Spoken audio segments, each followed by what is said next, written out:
Hey traders, it's Stephen Brooks, and today we're going to be talking about a coronavirus trading update. Now, I'm shooting this video on Sunday, February 2nd, 2020.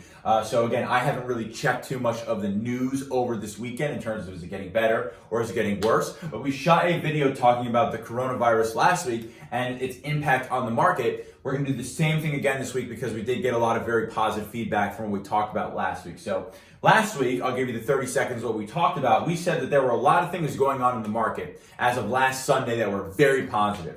You had a very accommodative Fed. You had earnings coming up that week that could potentially help the market. And you had impeachment more than likely closing down at some point very, very soon. And we talked about the idea that if we had neutral to positive news on the coronavirus, we would see a fierce rally in the market.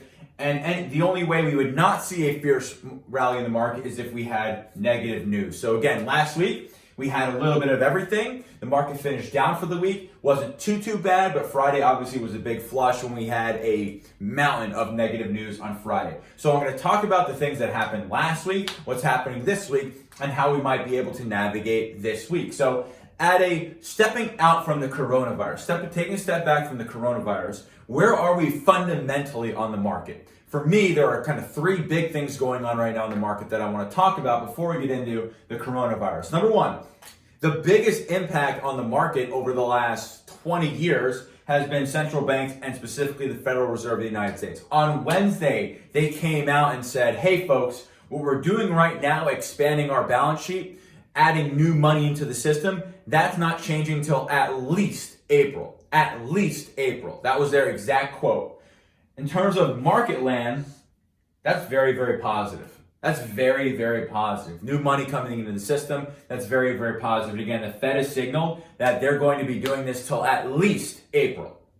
On top of that, the three biggest companies in the entire world, Apple, Microsoft, and Amazon, all had exceptional earnings and their outlook was even better. That is very, very good. Again, not every company has good earnings, but the majority of companies that reported last week, and that was 33% of the S&P 500 companies, did report earnings. About 70% of them were good earnings, but the three biggest companies in the world, Apple, Microsoft, and Amazon, were very, very exceptional earnings. That is a positive. Also, by 4 o'clock this Wednesday, it looks like the president's going to be acquitted. It's not that this was going to add anything to the market, the president getting acquitted, as a positive boost to the market, because everyone already expected that. The only way that the impeachment was going to have an impact on the market was if something went south and it looked like he might get removed from office. That would be bad. But at least it's not a negative. So some of the events going on in the market,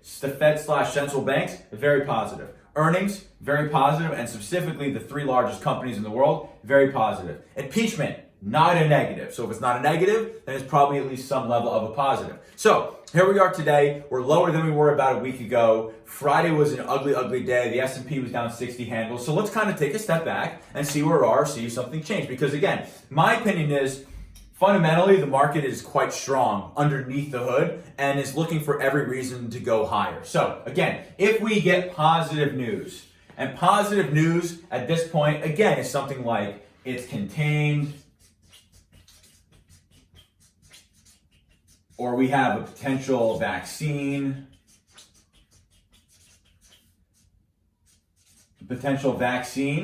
Again, when that happens, you factor in the fact that all of this sell-off has because there is uncertainty regarding the coronavirus. If positive things happen about coronavirus, again, you have the central banks doing what they're doing. You have earnings doing what they're doing. Again, three biggest companies in the world had exceptional earnings. And you have impeachment, which is not a negative. Clearly, if positive things happen this week, more than 24 hours worth, you'll see a giant rally in the market. And again, if you see something really positive, like, hey, we have a good idea how to contain this, we'll be back at all-time highs kind of in no time. A neutral response, such as it's not multiplying nearly as rapidly, so not multiplying.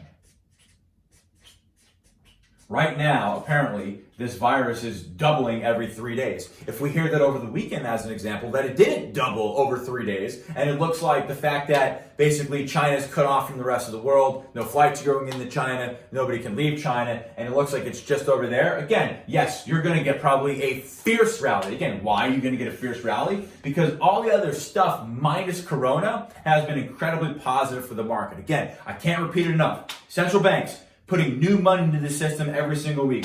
Earnings, very good, especially the three biggest companies in the world. And again, impeachment not being a negative. Now, here we are with out of those three options, which one happened last week was the negative. Now, if we hear that there's no resolve, there's no end in sight, it keeps on multiplying everywhere. Even though the mortality rate on the coronavirus is less than a normal flu, it's spreading like wildfire. And again, that creates that uncertainty. So if we don't hear neutral to positive news, and we hear basically the same thing we've been hearing for the last week, that it's popping up in new countries, we don't really have a good understanding of how to cure it or how to actually find out that people have it, then you're going to get volatility to stay.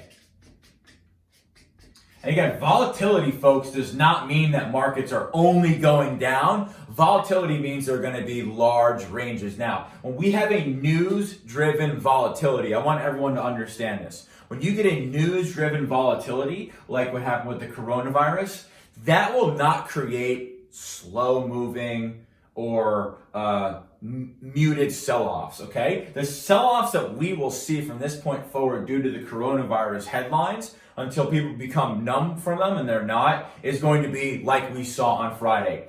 Down big, opening up down 40 points, being up 20 points, ending up down 30 points. So that's the type of volatility I would expect to continue, especially if there is not positive or not neutral news when it comes to the coronavirus. So if we have negative news or not positive news or not neutral news, there will be a ceiling to the market, okay? There will not be a concerted confidence that the market can kind of get past this. If we don't know when, how, or if the coronavirus is going to end or be stopped, that's going to create a ceiling on the market, and any rally at that point will become a selling opportunity. So again, we are very much where we were at this time last week. We got positive news on Tuesday. The market was up 40 S&P points. You know, Amazon had really good earnings at the end of the day on Thursday. The S&P futures were up 20 overnight, but we got that negative news. They finished down 60 on Friday. So again, folks, look out for what's going on with this virus. If we see neutral to positive news, that's great. The market's going to have a fierce rally.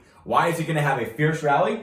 Because the Fed is being very accommodative, because earnings have been very, very good. And on top of that, impeachment is not going to be a negative on the market any longer. If we get neutral news, same thing. Straight up. But if the negative news remains, you can expect a lot of sell-offs, a bunch of rallies in there, but a lot of volatility. Until we have an understanding of how to wrap our arms around this virus, how to contain it, how to have it spread less, even though the mortality rate is very low. It's less than 2%, which is lower than the flu, if you could believe that. There's still uncertainty about how it might impact the general global economy. So again, folks, I would look out for very much the same things we talked about last week. Under the hood, the Fed being very accommodative helps. Earnings being very good helps. Impeachment not being a negative helps. But until we get neutral to positive, sustained news about the coronavirus, expect volatility to continue, and any rally will be a nice selling opportunity. I'll see you all out there.